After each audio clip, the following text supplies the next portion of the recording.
everyone for being here. And Laura, can you do a roll call? Mr. Excuse me, can you do a roll call for us? Everything's Good new. afternoon.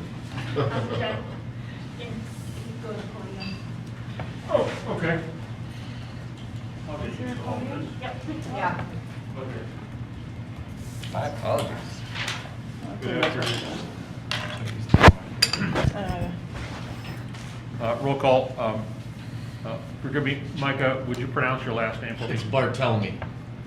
Micah Bartelme, Present. Alexandra Deek, Here. Milton Doheny. Here. Is it Shihi? Chihei Kim. Shihei, forgive me. Shihei Kim. Here. Tyler Kinley. Present. Reclump. Here.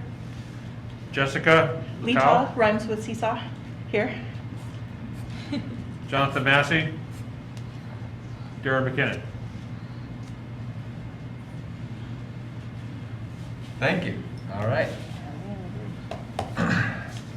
We'll move right ahead. So just as a note, we are a bit time crunched here today, so we're going to try to keep ourselves moving forward. If I try to speed things up, that's the reason. It's not like I'm trying to hush anyone.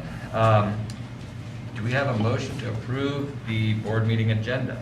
This is Mike. So moved. This is Jess, second. All those in favor of approving the board meeting agenda, please say aye. Aye. Those who disagree say nay. Ayes have it. Moving forward, public comment. We do have one individual who signed up for public comment, Alan Haber. I do not see him in the audience at the moment. He was on for February and asked to be moved to March when we had to cancel. Okay. So he might show up a little Well, that's unfortunate. I don't think we have any others for public comment, so we'll move forward to reports from city boards and commissions. bit. Peter? Peter, I think we have you for CAC. Yeah, please. And to clarify for our new folks, the microphone helps people who listen to the recording after the meeting be able to hear more clearly. The board members have mics at our stations, and so for folks in the audience, the microphone helps. Hi, I'm Peter Honeyman. I'm here representing the Downtown Area Citizens Advisory Council, which works to advise the DDA and City Council about issues and opportunities that affect downtown livability. We met over Zoom on February 1st. I'm going to give you the report on that, and then I'll give you the March report. So participants, over a dozen people, had a fruitful conversation about the tree line and its impact on downtown livability. The Tree Line Trail is in close harmony with Ray Detter's vision of connectivity, but planning and implementation raise issues of equity, zoning, multimodal transportation, and more.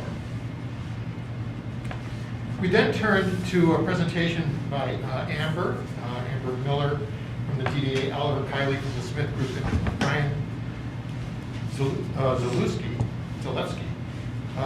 from the city, who recapped the presentation that they gave to the Transportation Commission on the people-friendly streets plan for State Street, which combines water main and resurfacing with streetscape improvements.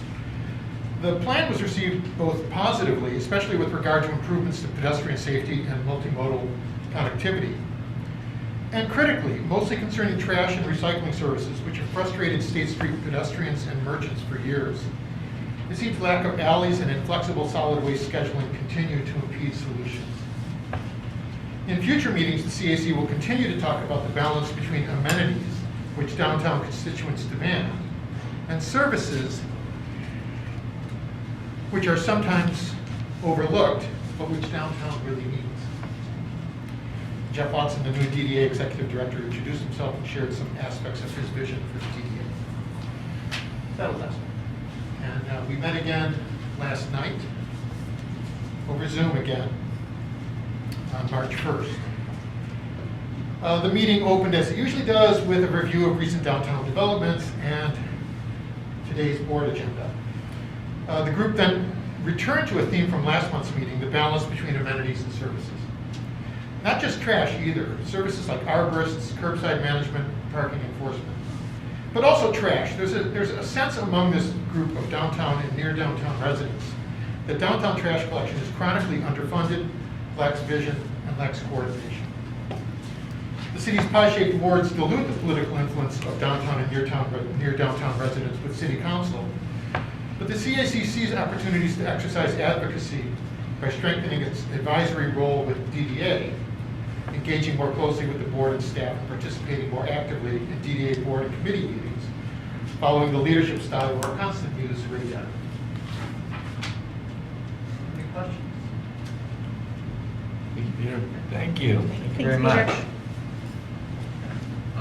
Unless I'm mistaken, I believe that wraps the reports for city boards and commissions.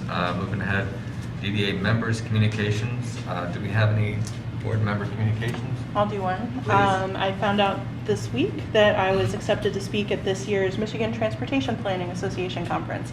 So I know everybody here can't wait to get to that conference. You'll see me at the podium. Congrats. Thank you. Wonderful. Any other DDA members' communications?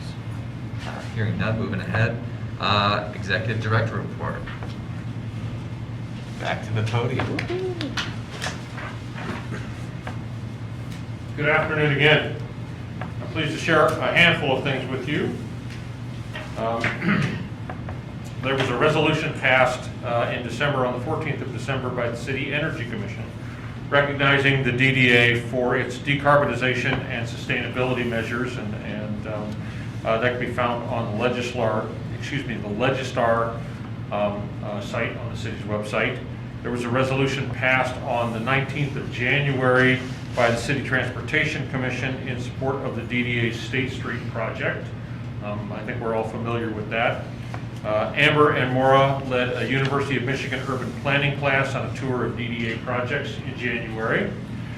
Maura gave a talk to a public policy class at the Ford School on the impacts of the pandemic on downtown, also in January. Maura also worked and partnered with Common Cycle on an outreach event just this past Monday at Bloom for a bike film fest, where there was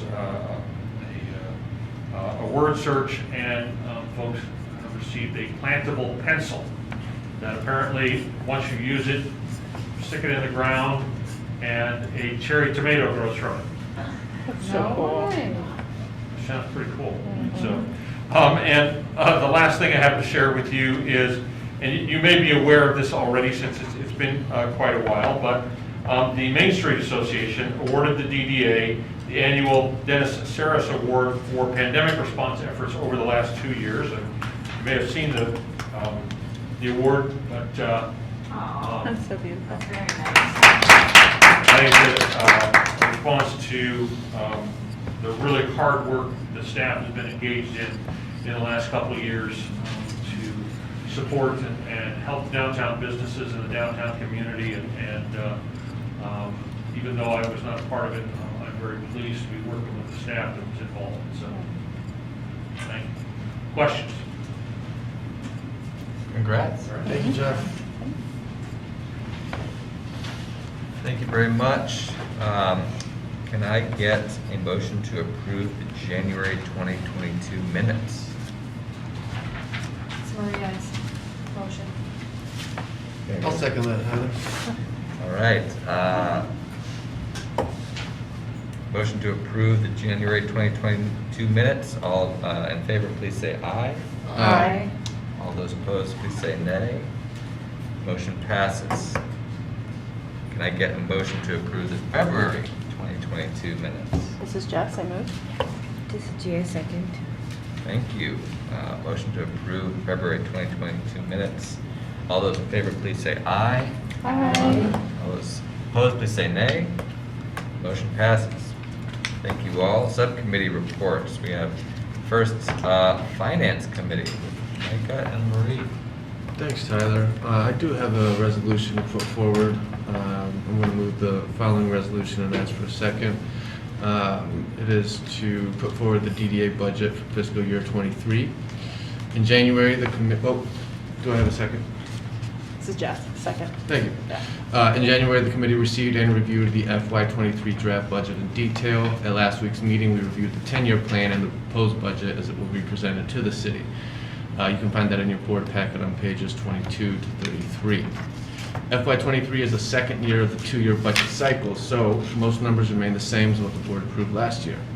This resolution will authorize the putting forward of the budget to City Council, and this year Jeff and Sarah will be videotaping, posting to YouTube, and it will be available for City Council and the general public's viewing pleasure. After approval by the City Council in May, a resolution to adopt the budget will come to the board at our June meeting. Discussion? I have a comment and a couple of questions. The first one is, I just want to commend Sarah for her diligence in putting together all of the assumptions that it went into a wildly uncertain budget and how on track you were for both the first and second year. So I continue to look at those numbers in amazement. Thank you. My questions are a couple. One is I'm curious about staff level changes in the coming year. And I'll hold it there and then I have another question. What was the question? About staffing changes in the coming year. So we're adding staff. I know that Hyatt has joined us, and I'm curious if she will continue with us in her same capacity and things like that. So we do have a budget presentation to go through. Oh, great. And we're going to talk about staffing changes there. Can we put a pin in it? Totally, yes. Okay. I'll wait for my other question for that too. Okay. Yeah. Good.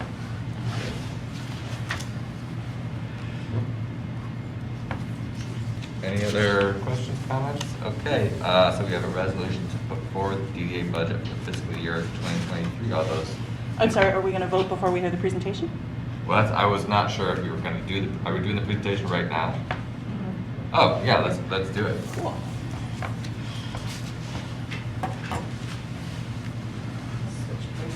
Yep, here. And I am going to try to keep this very brief. This is the second year of our 2-year budget planning cycle. So most of these numbers should be something fairly familiar. Quick reminder that we have 5 funds, 2 main systems. The downtown development system comprised of 3 funds and the parking and transportation system that make up the other 2. We'll start by talking about downtown development, which is comprised of the general or tax increment financing fund, the housing fund, and then also the TIF construction fund. Revenue sources on this side of the system are primarily tax increment revenues or TIF revenues. The housing fund is funded by a transfer from the TIF fund to the housing fund each year, and that's required at a certain level by city ordinance. And then we also have the bond proceeds that are going into that temporary bond construction fund, which will be closing this year. Quick look at TIF revenues, and you'll see these slides that look similar that are all from the 10-year plan. This is, we're kind of pulling that document into this presentation. So in 2017, the city implemented a cap of 3.5% on TIF revenues, or tax values in the DDA. For 23, we are anticipating about 8.2 million. And in outlying years, we are estimating those revenues at that 3.5% increase. The millage rate also has a part there, but it's an unknown value, so we'll just go with the 3.5 going forward. This is a slide that we first saw last year showing strategic objectives to support a vibrant downtown and the performance measure that compares DDA property value increases to the increases in the rest of the city. So over the last 5 years, the DDA property values increased at an average of 7.9%, and outside the DDA district, in the rest of the city of Ann Arbor, they increased at 3.6%. So that is a good indication that we are doing what we are meant to do, and what all DDAs are meant to do. Quick look at TIF system revenues. by type. So the blue portion, biggest portion there of the revenue stream is of course TIF revenues, and a little bit of miscellaneous revenue, and the yellow that you can barely see, and then the purple bars are the bond proceeds, which are temporary related to that bond issue in 19 that will close in 22. Expenditures, on average, years 20 through 29, just to give you a sense for the allocation of our expenses. About 9% in grants in the TIF system, about 20% in administration, and those other two categories are both related to infrastructure development. So debt service in that peach color and grants, and capital expenses by cash in the lavender. So 71% altogether. Again, that's the nature of the system and what we do. We build roads. So the just to make sure I understand, Yep. the 40% is capital expense? It is, yep. So these are the cash go capital expenses, and the 31% are capital expenses that we funded by debt issuance, and we're paying that over time. We try to do as much of our capital expenditures in cash as we possibly can, of course. And then we'll look at some of those expenditures over these next few slides from the 10-year plan, giving that long-term perspective in a little bit more detail. So this one is the debt service from the TIF side, split now by TIF fund and housing fund. New entry here, the new entries are called out with those yellow arrows. The Justice Center, the DDA funds, about $508,000 per year, was previously treated as a grant, and you'll see years 20 through 22 reported there in the grants. The reason we made this change, it's an accounting system change. The city records this as debt service. So when we're doing budget between the DDA and the city, we submit our budget there, and it just always causes a hang-up. So I'm changing it to better match the city system. The other item that's new is the debt share, which is an agreement that the city, that the board has in your packet for later in the meeting. But just note that that is included in the budget at that $190,000 a year. This year 23 and out to 29. And just to clarify, so this approximately $700,000 in debt service is on top of the 20% gross revenue return from parking system from the DDA to the city, right? Okay, thank you. Yes, it is. Yep. And on the grant slide, again, you'll see that the Justice Center there for those 3 years, and then of course it's zeroed out. It's moved over to the debt slide. And everything else, on the grant side, we aren't very specific in outlying years. Most of this is just reported as undesignated and discretionary, but we do include some there in the budget and in our planning to allow us some flexibility and keep a spot there. Same on the housing side as well. CIP, our projected for 2022 for the current year is about 6.6 million. That's the total amount that we budgeted. We don't anticipate spending all of that this year. If you remember, when we approved the budget, we approved the capital improvement items without respect to year, so that could be rolled forward for next year, which is very helpful considering our year end is June 30th in the middle of construction season. And so we tend to budget these a little top heavy in the early years so that we can do that. Gives us the best ability to flex around changes and such. The other item here that's an item of note in the TIF construction fund, that will close, the miscellaneous streetscape is actually a transfer out from the bond fund to the TIF fund to reimburse the TIF fund for expenditures that happened there. So this is related to the scope changes and the timing changes in the construction, the original construction that was planned for those bond dollars. And we've been allowed to apply those to dollars that were spent in the TIF system so that we can close this timeframe. So overall, in the development system, looking at the trends in fund balance, and this is a little bit broader view, 11 through 29. And showing the fund balances for the 3 funds. So you can see the little purple blip in the middle is that temporary construction fund.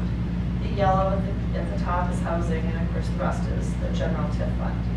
For fiscal year 23, our fund balance, if we spend all the capital improvement dollars that we have planned for 23 and 22, will come in at about 76% of revenues. So a very healthy fund balance. That yellow dashed line represents our 10% minimum fund balance, which isn't particularly pertinent to this fund. As you can see, fund balance here tends to have a significant ebb and flow, which is normal for this type of fund. With the high number of capital projects that we do, this is a special revenue type fund, they typically have this kind of save money up, spend it down kind of flow. Pause in case there are any questions on the TIF side. On parking. Okay, parking and transportation includes the parking fund and the parking capital improvement fund. Primary revenues are of course parking fees and that the transfer out from parking to parking CIP. Total parking fees for 21 and 22. So remember, it was the tail end of fiscal year 20 when COVID hit and the parking system was shut down. Our revenues for fiscal year 21 were about 50% of that normal day's budget, which is represented by the bright yellow line. Our fiscal year 22 budget was set at a conservative level, and our revenues are coming in about 27% above that level at the halfway point. So parking revenues are doing well compared to budget currently. So in the projected for fiscal year 22 for the current year, I did bump the revenues up by about 10% for our projected. So keep that in mind as we go forward, that that's kind of built into this. We had originally planned about 14 million, we're now at 15.9. The draft budget for 23 anticipates an increase of about 11%. Some small part of that, about 3%, is based on fee increases that are planned, but the rest is anticipated additional activity in the system. Still in recovery mode, and we anticipate that to continue for another couple of years in this document. So fiscal year 24 and 25, we've got about 3% rate increase, about 5% activity level increase for each of those 2 years. And then for 26 through 29, we go back to just the 3% rate increases per year. And no, these are not approved rate increases, this is just a projection, and it's not taking into account that we are planning on doing a rate study, and we anticipate that those that our needed rates will come in higher than that, so keep that in mind as well. Parking fund revenues then, just a general overview, drop in fiscal year 20 and those increases built in. Nothing very fancy there, not, but at fiscal year 28, still not up to the 25 million that we had budgeted for fiscal year 21. So just to keep in mind, we're not anticipating a full recovery even at the outlying years yet. Expenditures by category in the parking system, about 4% grants, that's the smallest piece. Debt service about 12%.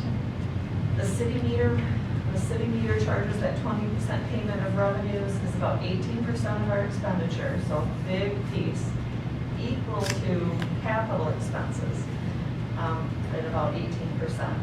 And then the biggest piece of the pie is operational and admin. And keep in mind, this is a very different type of system than the TIF system, right? That was almost entirely construction. This is an operating system. We operate and provide a service. So the city, 20% from the 20-year plan follows the same trajectory that the revenues do. We were paying about $5 million, I think is what we had budgeted for 21, and we're looking at almost getting up to that at the end of at fiscal year 29 at 4.6. The current year at about 3.6. So a significant drop for the city's general fund. Debt service here, the only thing of note is one William, Fourth and William addition falling off for fiscal year 23. Good news. The overall bottom line doesn't change significantly though, because the biggest portion of this is the library lane, and that kind of takes up at those outlying years. On the grant side, this is almost entirely the AATA. We budgeted something pretty close to normal days budget for 23. We won't see that level of activity, and that's not included in the ask, but that came in after we had put the budget numbers together. So keep in mind that is a little bit higher than what we actually anticipate for 23. On the CIP side, we significantly scaled back the capital improvement expenditures when the pandemic hit. So 2021, those were reduced significantly. 22 and 23 held at minimum levels about 2.6. We did bump up 23's anticipated just a little bit because we are looking for inflationary items to hit and based on things going on out in the world.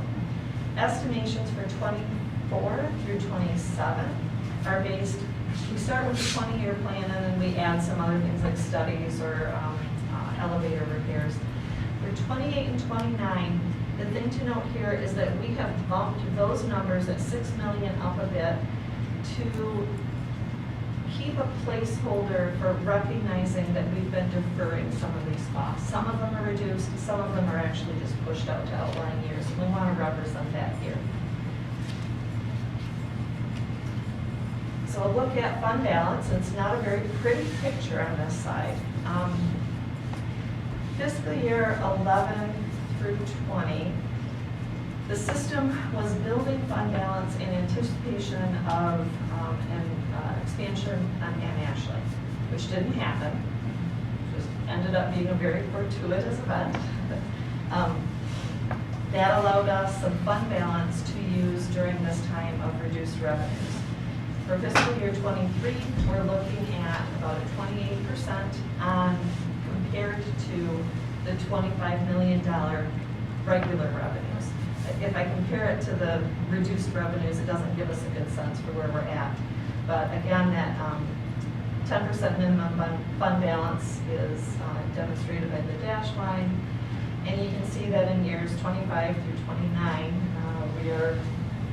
this model is not sustainable.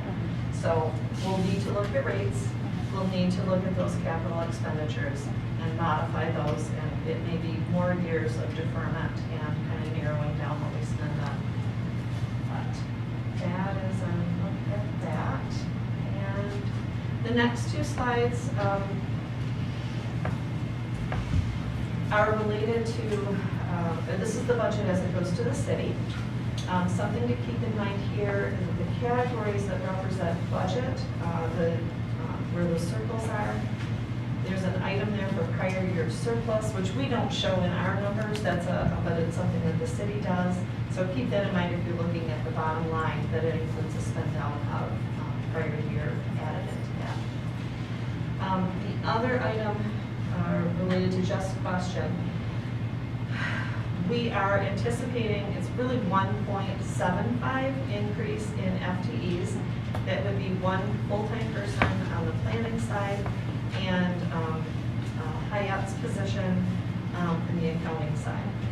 She also has a background in construction management and procurement, and we anticipate her being able to kind of bridge that gap between what Jada and Amber do and what I do in my office, and provide us with some better reporting and more timely information to them for their work. When we compare the amount that we spend currently, and we have had an accounting person in that position that we've contracted with, and Amber has worked with contractors on her side of planning. So if we reduce our expenditures for those types of things, we actually end up ahead by, I think it was about $100,000 a year. That we'll be spending less, and we think that we'll be able to provide do more work. So it's a bit of a win-win. So that is built into the budget as well. So I've got, did you have any further questions then, John? I do. I have one additional question. So I know from looking through the documents before that COVID support really ends. It doesn't carry forward into the next year. And I'm curious if there are any expenses that we are carrying forward but that have rolled into other line items. I'm thinking maybe about the back meters, sidewalk fees. I'm just curious if there's anything that we've done that we're going to keep doing. Definitely a more question. Yeah, at this point, we do not have any plans in extending any of our COVID response programs. The last layer will be those red meter bags will be removed May 31st, which we anticipated being very temporary coming off at the end of December, but council made a request that we leave those on until May 31st. Okay. So all of those will expire. Okay. That's helpful. Thank you. It's DDA, I don't know if there's been conversation, is there providing any ongoing support for street closures? I know that would probably come back to council too. Do we have anything planned for that, or is that also ending? We do barriers and stuff? Yeah, I mean, I know that the Main Street Area Association is working on a request for street closures to city council. The DDA currently does not have any plans in being involved in that. But we do have some capacity in the grant line item for related things. Pertaining to the parking fund balance and that kind of alarming trend, Yes. what does action look like? Does that go through the finance committee? Does that go through the operations committee? What is it going to look like when we work on that? Right, so we're planning a rate study for next year. Talk about timing, Jada. So probably get that underway later in this calendar year. But it'll be, Okay. So using that to kind of start that work. Okay, Yes. gotcha. Yeah. Okay. And of course, those outlying years are nothing that we're taking action on currently. They're nothing that's formalized or planned. It's just, again, giving us kind of a placeholder for the fact that we are deferring some of those expenses. And we talked about whether or not to anticipate higher rate increases and build that into this document, and it didn't feel appropriate at this time with that study coming up. So I think by the time we sit here and talk about this next year, we're going to be in a much better place to really look at what those outlying years look like. Got it. That's helpful. Thank you. Yes.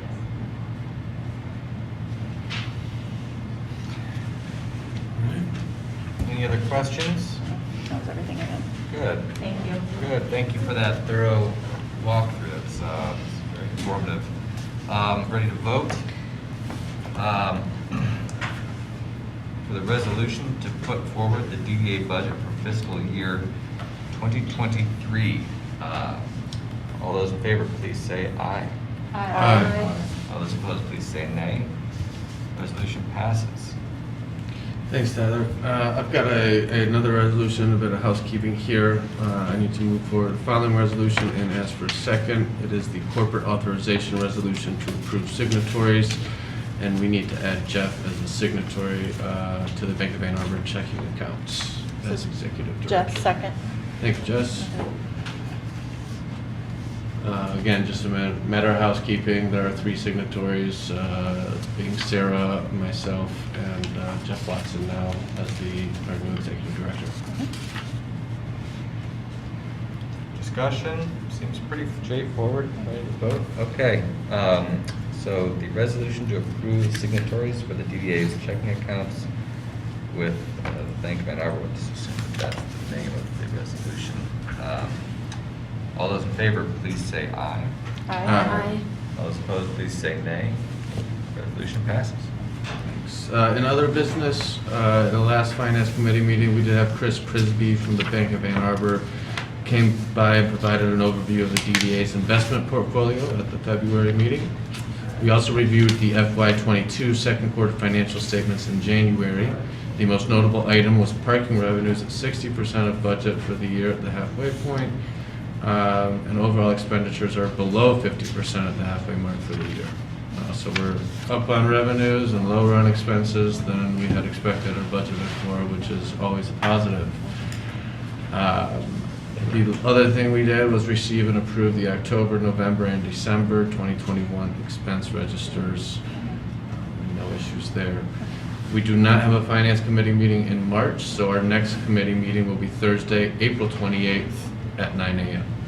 Wonderful. And before we go on to the next subcommittee, I just want to affirm that this is going to be both Milton and Jeff's first budget season with the City of Ann Arbor, and doing so as we emerge from a pandemic. So I just want to say in advance, thank you, and I'm sorry. Thanks, Jess. Up next, the Operations Committee. Thanks, Micah, for finance. Myself and Jonathan Massey chair the Operations Committee. Jonathan's not with us today. I'll be taking us through.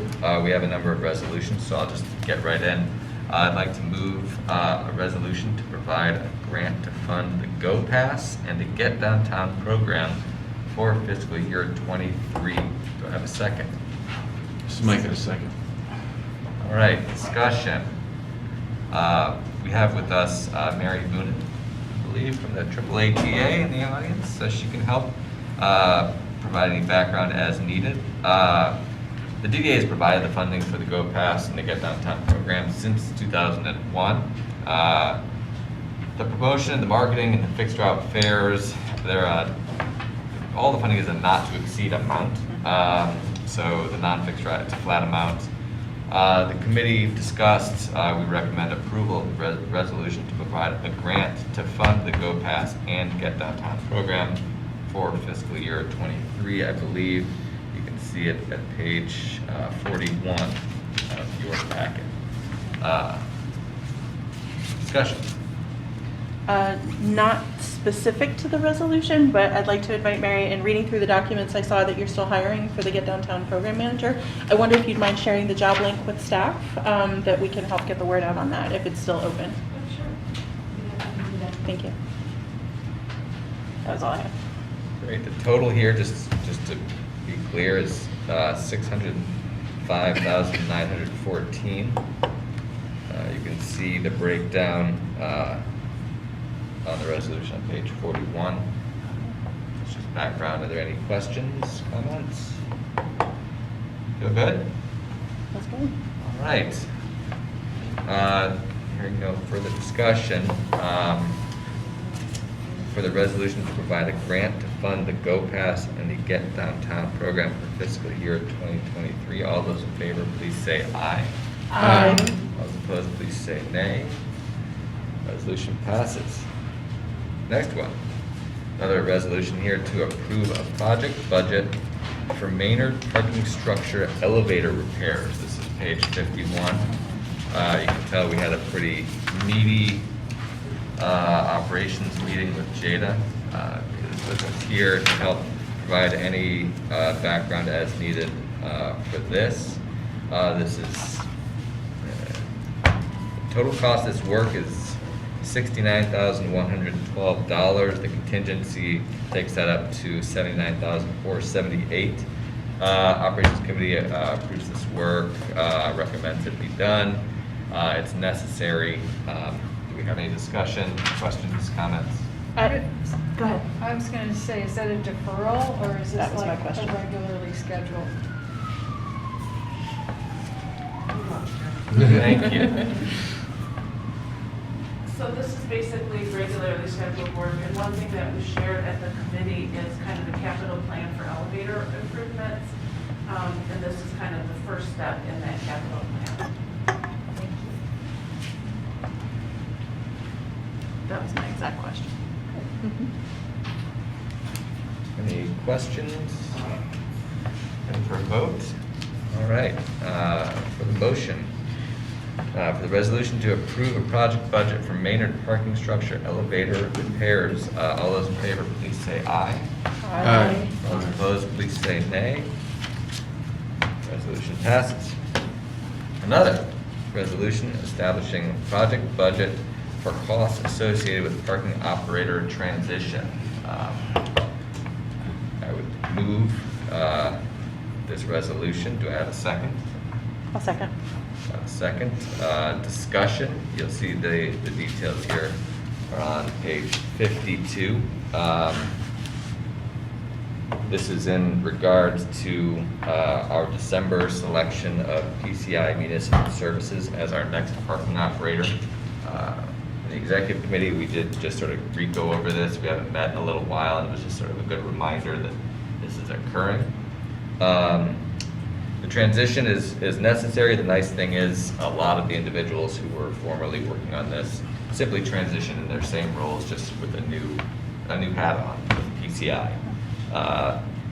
Still, to do that transition, there will be costs.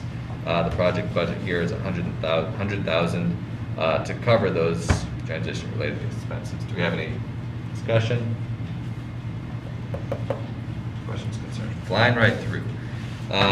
So, for the resolution establishing a project budget for costs associated with the parking operator transition, all those in favor, please say aye. Aye. All those opposed, please say nay. Wonderful. Resolution passes. Finally, the resolution to approve professional services agreement with Fishbeck for engineering services and project administration for fiscal year 23 parking structure repairs. You'll see this on page 53. So we've got 51, 52 now, and 53. This is simply a resolution for Fishbeck's costs proposal. It's to develop and oversee the fiscal year 23 parking structure repair work. It's $88,200. Are there any questions? Comments? So this is, they assess, present a plan, and oversee the contractor hired for said plan? That is my understanding. That's Jada's nodding, so our understanding is correct. Can we do the second one? Sorry. Resolution to approve professional services agreement with Fishbeck. Do I have a second? Second, GA. Thank you, G. Hay. Continuing discussion. Questions, comments, concerns? Seeing none. The resolution to approve a professional services agreement with Fishbeck for engineering services and project administration for fiscal year 23 parking structure repairs. All those in favor, please say aye. Aye. All those opposed, please say nay. So approved. I guess I missed, we have one more. A resolution establishing a project budget for the DDA curb management study and authorizing professional services agreement with Walker Consultants. This is very exciting. The curb management study is going to be very interesting and I'm sure compelling. This is a proposal. The Operations Committee supports staff's recommendation to select. Sorry, I need to do the resolution I in a was just second. gonna I remind keep you. just diving in because we have so many. Resolution establishing a project budget for the DDA curb management study and authorizing a professional services agreement with Walker Consultants. To move this, do I have a second? This is Jeff, second. G. Hay got my second. Awesome. Discussion. Excited? So, can we give a quick overview of what this curb management study is going to encompass? A lot. This specific one is to talk about, it's authorizing. Does anybody want to sort of give an overview, Jada, just to pop up and talk about what the curb management study is going to fully encompass? Sure, so this is something we started talking about in 2019, and probably even earlier than that. And I think COVID really kind of emphasized that the curb use is very valuable for things other than just parking vehicles. So what this will look to do is take all the work that's happened in a lot of other city plans, a lot of other DDA plans, the work that, Amber does on streetscapes and so on, and it will layer in kind of how we manage those things. So it's kind of where planning meets boots on the ground, so to speak. So they will help us map existing uses, measure use, and set up some systems for the future so we can continue to keep that information updated.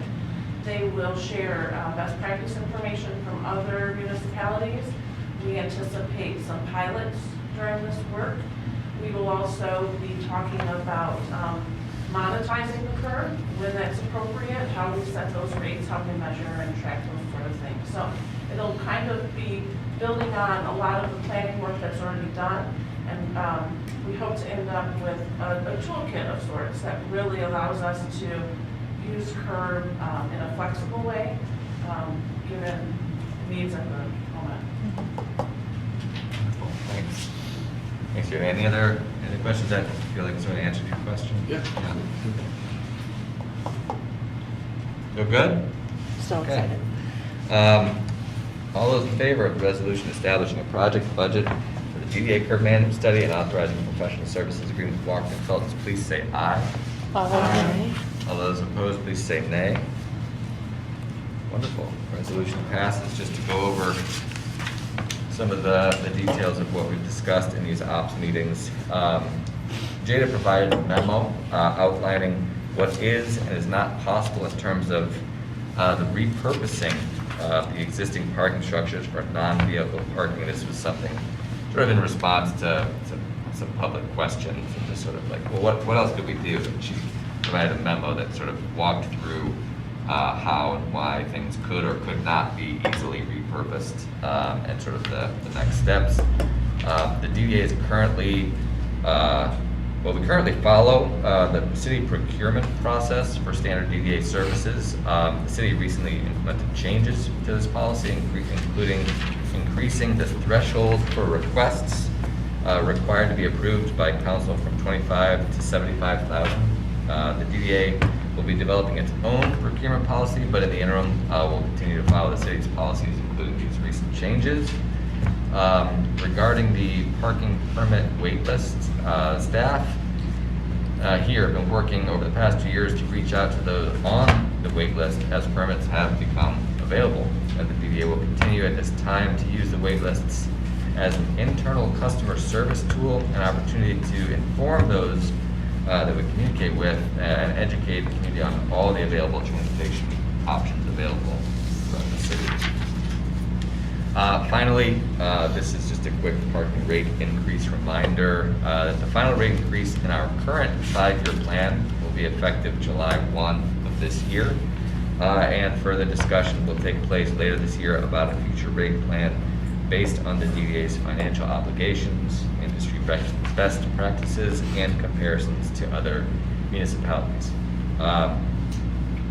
Going forward, the next meeting is actually April 27th, as the March meeting was canceled for a lack of really pressing March items.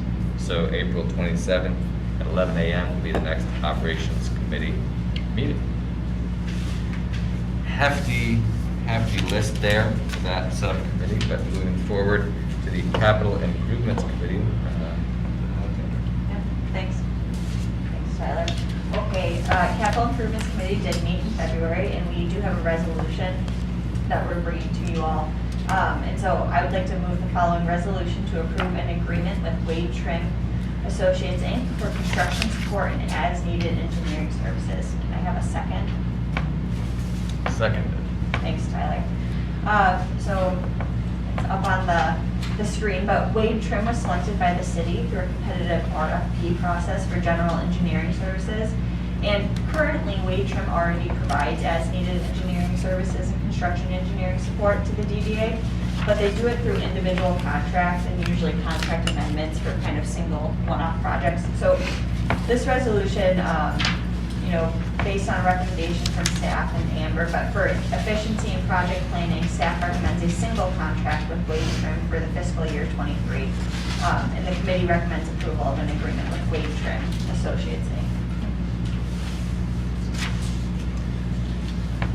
Discussion? I don't know who this question is for, but can somebody help me understand on pages 56 and 57, what am I looking at? Like, what is 57? 57 is the second part of the next resolution, which is from the Ahead Committee for the 355th lot. It's just a Got it. misprint. No, it's just that page is backwards. Okay, got Oh, it. is it back about that? Got it. Nope, it's good. Thank you. No questions. Okay. No discussion? Tyler, do you do this vote? I would take us through. I just want to make sure we just don't miss anything. Looks like we're good. So all those in favor of the resolution to approve agreement with Wade Trim Associates, Inc. for construction support and as-needed engineering services, please say aye. Aye. All those opposed, please say nay. Resolution is approved. Okay, thank you. And then, so just some updates too. We actually had a really nice full meeting in February, but for State Street, the committee received an update on the State Street project, and it's going to be in 3 phases from 2022 through 2024. And the city issued an RFP on February 23rd, and the city and the DDA cost sharing information will come into us in May, come to the board in May. On the Miller and Catherine project, the Ann Arbor Housing Commission selected Avalon Housing as the co-developer for the affordable housing site, which is really good and great news moving forward. And in advance of the development, the DDA will install 2 way-separated bikeway and underground infrastructure to support the development this summer. And on the DDA procurement policy, Tyler's kind of already mentioned it, but the DDA usually and regularly follows the city procurement process for standard DDA services to ensure consistency with the city. The city recently implemented changes to its policy, increasing Tyler kind of went over this already, but increasing the threshold for requests required to be approved by the city council from 25,000 to 75,000. In addition, the city construction procurement selection process shifted from lowest responsible bidder to a value-based RFP selection process. So, as mentioned, the DDA will also be going through and creating its own procurement process. So that's it.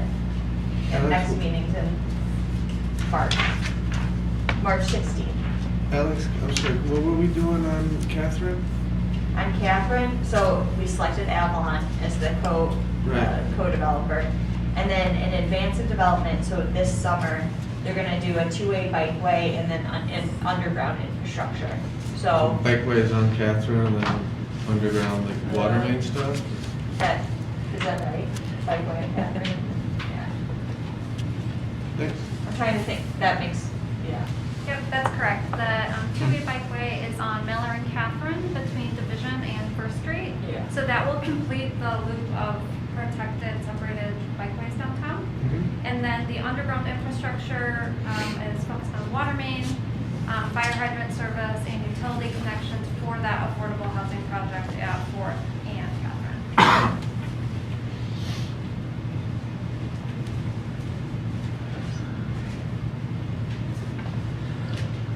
Great. Said the next meeting is March 16th, 11 a.m. 16th, 11 a.m. Thank you. Moving on to the Ahead Committee. Both chairs beside me here. I'm hoping that Jihei beat me at Thumb War earlier, so it's her. Oh, okay. There you go, yeah. One more winner. All right, Affordable Housing have a resolution to approve agreement with the City of Ann Arbor to grant housing funds toward debt service for purchase of 350 South 5th Lot. The city has requested us to share in 1/3 of the debt service on that lot. The debt share agreement has already been reviewed by the city and the DDA attorneys and the staff. The 2-year agreement with successive 1-year renewal clause. The DDA payment will be approximately $190,100 a year, and it's on an 11-year repayment schedule from 23 to 34. The funds will be taken from DDA's housing fund. The city ordinance requires DDA to allocate from its TIF revenue an annual amount in excess of $300,000 restricted to planning, development, and improvement of housing in near downtown area affordable to residents with incomes at or below 60% of AMI. Development on site must align with these restrictions. Otherwise, the city is responsible for reimbursing DDA for all contributions made or any portions thereof that do not meet the city's ordinance restrictions. The committee recommends board approval of the resolution to approve the debt service agreement with the city, including allocation of debt funding from the DDA Housing Fund for approximately $2,090,600 over the next 11 years. Would you just move the resolution as for a second, and we'll open up for discussion? I would like to move the resolution. I'll second. Thank you. Perfect. Discussion.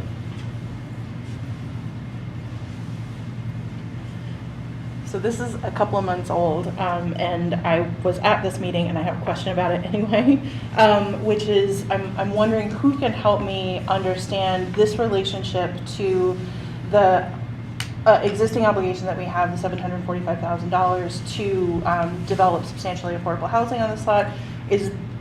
Would this count as like payments toward that obligation? Is this separate from that? Have we even had that discussion yet? And I'm looking at Maura because that was right before you started, Jeff. We already spent that. We already- 745 yeah, we already on the s- pre-entitlement?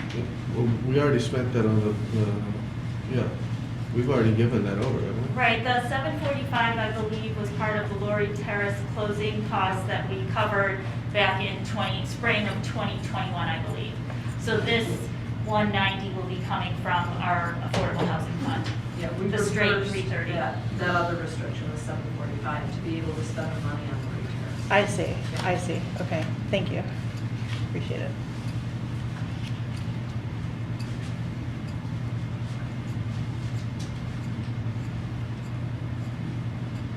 Just reviewing this a little bit myself. Is there any other questions, comments? All right, breezing right through. All those in favor of the resolution to approve agreement with the City of Ann Arbor to grant housing funds toward debt for purchase of 350 South 5th lot, please say aye. Aye. All those opposed, please say nay. Resolution passes. Our next meeting is next week on Wednesday, March 9th. Next week, March 9th. Executive Committee, this is a short one. We met, we talked, we went over the agenda, and then we waited for this meeting. So, not a whole lot to report. Our next Executive Committee meeting is Wednesday, April 6th at 11 a.m. before the next board meeting. Do we have any new business? Seeing none, moving to public comment. Do we have any members of the public with us today who would like to make public comment? Seeing none, that brings us to adjournment. We are adjourned. We gotta move and vote. Oh, that's right. I'd like to, would anybody like to move to adjourn? I always do this wrong. I'd like to make the motion to adjourn the meeting. Do I have a second? I'll second that, Tyler. All right, great. All those in favor of adjournment, please say aye. Aye. All those opposed who want to stay here, please say nay. Hearing none, adjourn.